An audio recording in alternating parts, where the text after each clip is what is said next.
Hi and welcome back to another quick guide. Today, I'll teach you how to fix the zoom on Safari.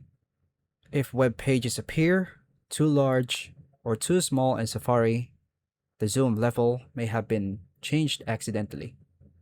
Safari lets you adjust the zoom for a single website or reset it to the default size. Follow these steps to fix the zoom settings and make web pages easier to read.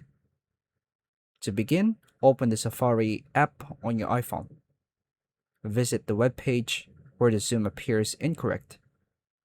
Tap this option in the address bar and tap the smaller A button to zoom out if the page is too large.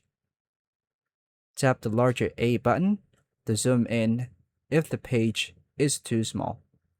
Continue adjusting until the page is displayed at a comfortable size. Tap the A button again to confirm the current zoom level.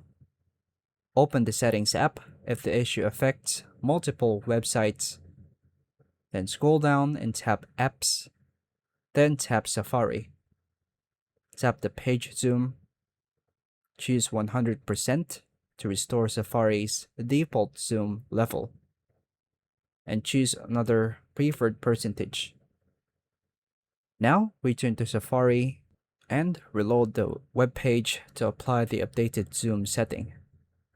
If the page still looks incorrect, close Safari completely and reopen it before checking the website again. Finally, restart your iPhone if the zoom issue continues after changing the settings.